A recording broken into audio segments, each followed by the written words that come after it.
The European Weekend Recap is back. I missed it. I know you missed it, but fret no more, as all is back to normal again with the season beginning. Oh, and in case you're new here, first off, consider subscribing for more weekend recaps, explainer videos, player bios, and much more. And second, in this recap, we go through the top 5 leagues and sometimes add in another league just for seasoning's sake. You know, get some more flavor in there. And I give you my neutral take on things. Unless I'm talking about Benfica, then it's probably not neutral. Given that there are only a few leagues up and running, this will be Premier League heavy. But rest assured, I'll speak about Primeira Liga and a little Eredivisie. Sorry, France, I totally forgot that you started the Ligue this weekend, so I didn't take in a thing. My bad. I'll get you next weekend. Let's start with the return of the Premier League, as Paul Pogba and Manchester United got this thing started off against Leicester on Friday, eventually ending up as 2-1 winners. Pogba scored the first Premier League goal of this season, taking only 2.5 hours to put it away. Sorry, that was only 2.5 minutes, but that run-up felt like ages. Well-taken penalty, though. Definitely leveled up his sneaking. Every time Pogba scores for United, they win in the Premier League, as this was the 11th Premier League match he scored in. Would the streak continue? Of course it would. I already told you they won 2-1. From there, though, United fell into the same sort of patterns as last season, as they sat back after going a goal ahead and largely looked kind of boring for the rest of the first half. In the second half, however, they got the goal to put the match away at 2-0.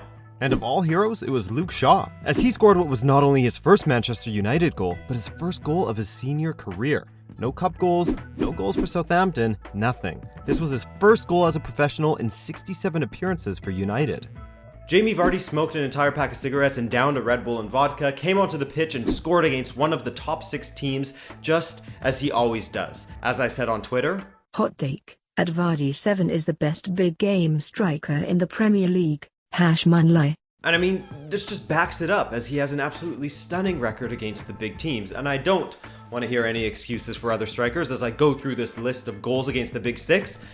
And a shout out to Jandi for tagging me in this after I tweeted my hot take. Lukaku, 6 goals. Firmino, 8 goals. Giroud, 11 goals. Mane, 15 goals. Kane, 18 goals. Aguero, a stunning 21. But you thought that was good? Jamie Vardy has scored 27 goals against the top 6. Absolute mad lad. Speaking of Lukaku though, he blew a chance or two, but I'll be easy on him, as he has only recently returned to training. Give him time.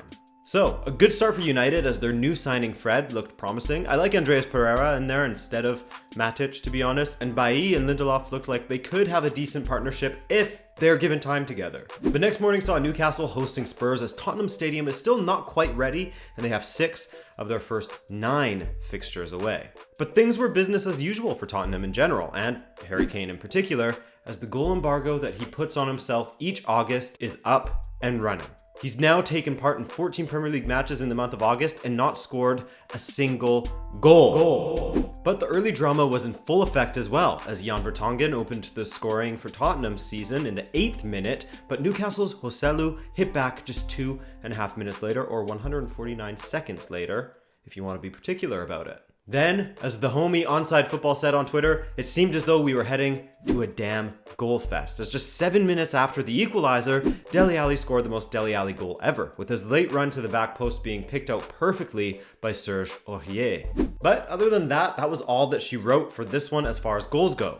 Tottenham had the better of the play, though Newcastle looked fairly strong as well, or at least they stood strong, and like I said, any success they get will be down to Rafa's ability as a manager, so I wish the Magpies luck. Everyone had been looking forward to seeing the newly promoted teams play, and the first to take to the pitch were Cardiff and Fulham, with each team suffering the same. Cardiff took on Bournemouth, which to me is the type of match they really need to be winning if they are to stay afloat this season, but they ended up losing 2-0. Warnock's run of no wins from his opening Premier League match continues. And I fear for them a bit. Less so for Fulham, who despite spending over £100 million this summer, they ended up losing 2-0 to Crystal Palace at home.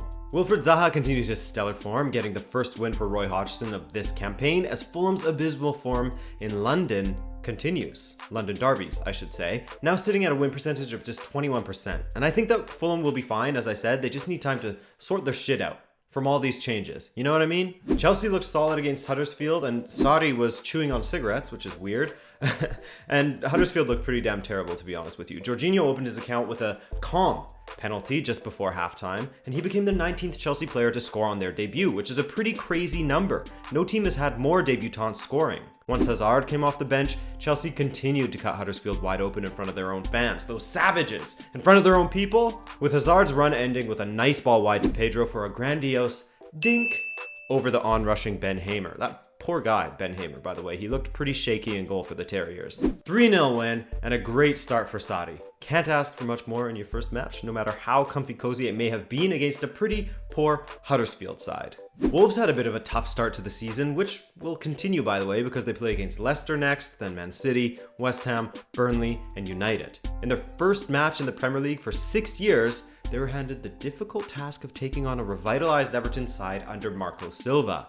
After Richarlison enjoyed an extended vacation from December of 2017 to July of 2018, considering he didn't score or assist since December of 2017, he looked fresh and happy to play under Marco Silva again. And Richarlison was the first to react to a ball that bounced around the box to make it 1-0 after 17 minutes for Everton at the Molineux. Then in the 40th minute, Phil Jagielka's heavy touch led to Phil Jagielka putting in a bad tackle and getting Phil Jagielka sent off. Unlucky, Phil, but you can't do this. No! In my opinion, the ref got this one right, but I'm open to any other interpretations there are out there. That red also meant that no other team in the Premier League history has received more reds than the blue side of Liverpool. That was a more complicated than it needed to be sentence. Anyway, 4 minutes after the tackle was made, Ruben Neves stepped up and hit a peach of a free kick right into the top corner where little Jordan Pickford can't quite reach, even if it was on his side of the goal and not the walls. That's how inch perfect that free kick was. Or maybe it just speaks to Pickford's height. I don't know. Actually, you know what? I had to look this up, and he's an inch taller than me, but he just looks so damn small out there for some reason. Anyways, moving on. That was the first Premier League goal scored at the Molineux since Matt Jarvis in 2012. And for Ruben Neves in particular, that was his 7th from outside the 18 since the start of last season, more than any other player in the top 4 English leagues. In the second, I feel like Wolves were a little too cautious and should have really gone at Everton, especially with that back line with Holgate in the middle, a lot more. And they were punished in the 67th minute when Richarlison coolly slaughtered the ball past Patricio. Richarlison was massive in this match, by the way. Thankfully for Wolves fans, their hero Ruben Neves whipped a perfect ball into Raul Jimenez, and his technique was perfect to head the ball into the ground past Pickford again. 2-2 is how that one would end, and a decent start for the newly promoted side, the only promoted side to not lose this weekend. Mo Salah and Liverpool got their season off to a great start, with Salah himself opening his account with an easy tap-in thanks to a great ball from Andy Robertson. He's picking up where he left off last season. And 2 goals from Sadio Mane and another by Daniel Sturridge meant that the Reds start the season in first place after a 4-0 win. Naby Keita also showed signs of delivering on the hype around him, and I'm really excited to see how he grows into the Premier League after keeping a close eye on him at RB Leipzig last season. From what I saw, he's going to be incredible in this Liverpool lineup. Oh, that was also a historic match for Liverpool as it marked their 500th Premier League win, so congrats to you, Liverpool. And finally in England, Arsenal's first match in the Premier League without Arsene Wenger was always going to be a tough one, as they hosted the defending champions, Manchester City. Man City didn't play as free-flowing and attacking as perhaps we got used to last season, it's the first game of the season, but they still had their clinicality about them, coming out as 2-0 winners thanks to goals from Raheem Sterling and Bernardo Silva, both of whom can thank Benjamin Mendy for the service, as he had 2 assists in this one. For me, Mendy is basically like a whole new signing for City, and their attacks will be even more potent with them in their ranks. Mendy down the left, Kyle Walker down the right, lethal. As for Arsenal, while there were some signs of promise in their build-up play, especially once Lacazette was introduced in the second half, their defense is still a bit naive for me, and Guendouzi has some major settling in to do. When he would drop in between Socrates and Mustafi to build their attack from the back, there just seemed like there was mass confusion there, especially if they coughed the ball up and City players could easily evade their markers. Also in the attack, Arsenal were the complete opposite of City in regards to clinicality, with also a lot of laziness and lack of awareness for some whack offside calls that just shouldn't have happened. But that's about all I've got to say about the Premier League. Make sure you comment below with your thoughts on how your team did this weekend, and let's chat. Next, in Spain, FC Barcelona won their first piece of silverware for the year, if you want to count Super Cups and Community Shields, as they defeated Sevilla 2-1. Pablo Sarabia opened the scoring in the 9th minute, Piqué equalized just before the half, and Ousmane Dembele scored an absolute stunner down off of the bar to make it 2-1 Barca. Oh, and Ter Stegen saved a penalty in stoppage time to give Barcelona the win.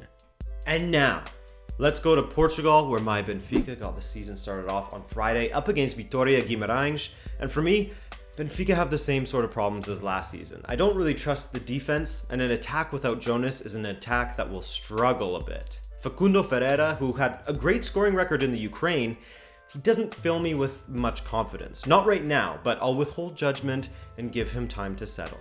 It was the first match, Adrian. Don't jump to any conclusions. Despite dominating and 3 great finishes from Pizzi to kick the season off with a hattie, complacency towards the end of the match and a complete lack of focus meant that Guimarães were able to bring it back to 3-2, and Benfica squeaked by as 3-2 winners.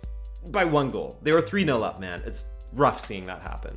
As for FC Porto, they looked extremely strong in an emphatic 5-0 win over Chaves. I know, it's only Chaves, but Porto absolutely smashed them in every category, with Vincent Aboubakar getting a brace and an assist. The pairing of Aboubakar and André Pereira instead of Marega looked just okay. We'll have to see how Pereira adjusts, and if Marega is going to get back into the squad. I mean, I never rated Marega, as I definitely think he punched above his weight last season a little bit, and in doing so, he also managed to blow some of the easiest chances.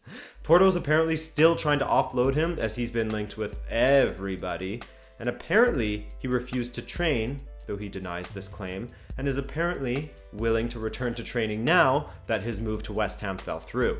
Sporting also got a win this weekend thanks to goals from Bas Dost and Bruno Fernandes, both of whom forgot about the trauma from last season once some more money was waved in their face. So, all of the big 3 in Portugal got off to winning starts. Okay, let's quickly talk about some action in the Eredivisie before I get to work on another video for you guys.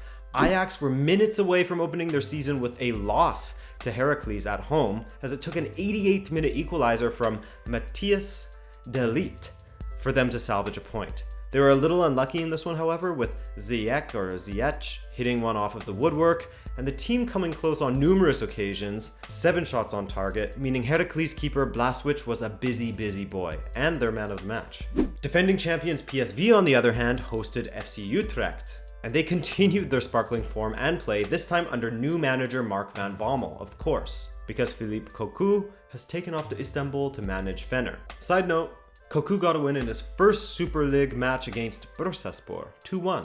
But anyways, back to PSV. They were big 4-0 winners, with Herving Lozano getting amongst the goals early this season as he scored an absolute screamer of a volley from outside the box. Made David Jensen in the Utrecht goal look like a bit of an amateur, though I will say his vision was obstructed by his own defender. Lozano was still being linked with Milan for a move, and it makes sense. He scored 19 goals last season, had a pretty solid World Cup, and is looking like he's ready to take that next step in his career. PSV are looking like the favorites again for the Eredivisie. We'll see how Van Bommel does with his first job as a head coach. Pretty big responsibility, as he previously has only been an assistant for Bert van Marwijk and managed PSV youth teams. Eredivisie fans, who you got for the champions this season? PSV have it in the bag, or will Ajax reclaim the title? Maybe AZ Alkmaar will take it, as they had a big 5-0 win over NAC Breda, so hey, let me know. But other than that, guys, I have no more to say. Once again, sorry to the Ligue fans, I know you started this week, but I'll catch you in the future. I promise. So now, it is your turn. Be sure to comment about anything that happened this weekend. Maybe you saw Ronaldo score his first goal for Juve against Juve in the classic match they play every preseason against the Juve Primavera, or B team, in Villa Perosa, where the Agnelli family is from. You know, the family that owns Juve. Anyways, sorry for going down another road there while I'm supposed to be wrapping up the video. Thanks for watching, guys. Drop a like if you enjoyed this video, subscribe if you're new to the channel to join our community, and I'll hopefully see you in the next video. Later!